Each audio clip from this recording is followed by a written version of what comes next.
Lucas 11. Certo dia Jesus estava orando em determinado lugar. Tendo terminado, um dos seus discípulos lhe disse: Senhor, ensina-nos a orar, como João ensinou aos discípulos dele. Ele lhes disse: Quando vocês orarem, digam: Pai, santificado seja o teu nome. Venha o teu reino. Dá-nos cada dia o nosso pão cotidiano. Perdoa-nos os nossos pecados, pois também perdoamos a todos os que nos devem. E não nos deixes cair em tentação. Então lhes disse: Suponham que um de vocês tenha um amigo e que recorra a ele à meia-noite e diga: Amigo, empreste-me 3 pães, porque um amigo meu chegou de viagem, e não tenho nada para lhe oferecer. E o que estiver dentro responda: Não me incomode. A porta já está fechada, e eu e meus filhos já estamos deitados. Não posso me levantar e dar a você o que me pede. Eu digo, embora ele não se levante para dar-lhe o pão por ser seu amigo, por causa da importunação se levantará e lhe dará tudo o que precisar. Por isso digo: peçam, e será dado. Busquem, e encontrarão. Batam, e a porta será aberta.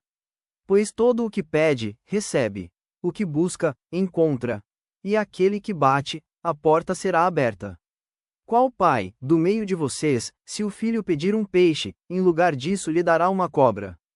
Ou, se pedir um ovo, lhe dará um escorpião? Se vocês, apesar de serem maus, sabem dar boas coisas aos seus filhos, quanto mais o Pai que está nos céus dará o Espírito Santo a quem o pedir. Jesus estava expulsando um demônio que era mudo.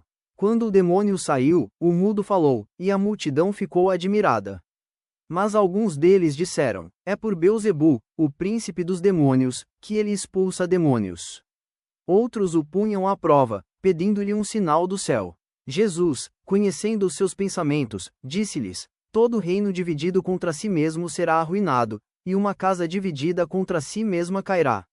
Se Satanás está dividido contra si mesmo, como o seu reino pode subsistir?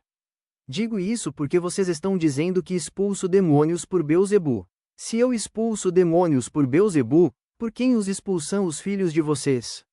Por isso, eles mesmos estarão como juízes sobre vocês. Mas, se é pelo dedo de Deus que eu expulso demônios, então chegou a vocês o reino de Deus. Quando um homem forte, bem armado, guarda sua casa, seus bens estão seguros. Mas, quando alguém mais forte o ataca e o vence, tira-lhe a armadura em que confiava e divide os despojos. Aquele que não está comigo é contra mim, e aquele que comigo não ajunta espalha. Quando um espírito imundo sai de um homem, passa por lugares áridos procurando descanso e, não o encontrando, diz: Voltarei para a casa de onde saí. Quando chega, encontra a casa varrida e em ordem. Então vai e traz outros 7 espíritos piores do que ele, e entrando passam a viver ali. E o estado final daquele homem torna-se pior do que o primeiro. Enquanto Jesus dizia estas coisas, uma mulher da multidão exclamou: Feliz é a mulher que te deu à luz e te amamentou. Ele respondeu: Antes, felizes são aqueles que ouvem a palavra de Deus e lhe obedecem. Aumentando a multidão, Jesus começou a dizer: Esta é uma geração perversa. Ela pede um sinal milagroso, mas nenhum sinal lhe será dado, exceto o sinal de Jonas. Pois, assim como Jonas foi um sinal para os ninivitas, o Filho do Homem também o será para esta geração. A rainha do sul se levantará no juízo com os homens desta geração e os condenará, pois ela veio dos confins da terra para ouvir a sabedoria de Salomão e agora está aqui quem é maior do que Salomão. Os homens de Nínive se levantarão no juízo com esta geração e a condenarão, pois eles se arrependeram com a pregação de Jonas, e agora está aqui quem é maior do que Jonas. Ninguém acende uma candeia e a coloca em lugar onde fique escondida ou debaixo de uma vasilha. Ao contrário, coloca-a no lugar apropriado, para que os que entram possam ver a luz. Os olhos são a candeia do corpo. Quando os seus olhos forem bons, igualmente todo o seu corpo estará cheio de luz. Mas, quando forem maus, igualmente o seu corpo estará cheio de trevas. Portanto, cuidado para que a luz que está em seu interior não sejam trevas. Logo, se todo o seu corpo estiver cheio de luz, e nenhuma parte dele estiver em trevas, estará completamente iluminado, como quando a luz de uma candeia brilha sobre você. Tendo terminado de falar, um fariseu o convidou para comer com ele. Então Jesus foi e reclinou-se à mesa.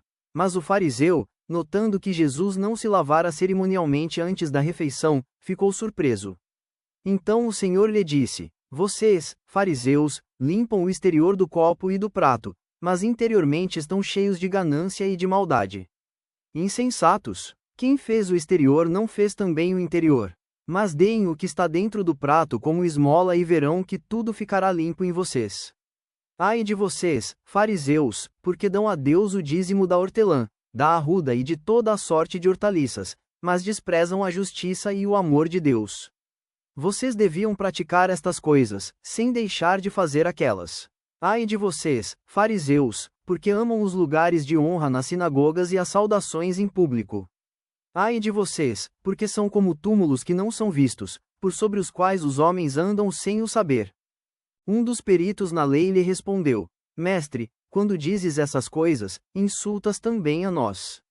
Quanto a vocês, peritos na lei, disse Jesus, ai de vocês também, porque sobrecarregam os homens com fardos que dificilmente eles podem carregar, e vocês mesmos não levantam nenhum dedo para ajudá-los. Ai de vocês, porque edificam os túmulos dos profetas, sendo que foram os seus próprios antepassados que os mataram. Assim vocês dão testemunho de que aprovam o que os seus antepassados fizeram. Eles mataram os profetas, e vocês lhes edificam os túmulos. Por isso, Deus disse em sua sabedoria: Eu mandarei a vocês profetas e apóstolos, dos quais eles matarão alguns, e a outros perseguirão. Pelo que, esta geração será considerada responsável pelo sangue de todos os profetas, derramado desde o princípio do mundo, desde o sangue de Abel até o sangue de Zacarias, que foi morto entre o altar e o santuário. Sim, eu digo a vocês, esta geração será considerada responsável por tudo isso. Ai de vocês, peritos na lei, porque se apoderaram da chave do conhecimento.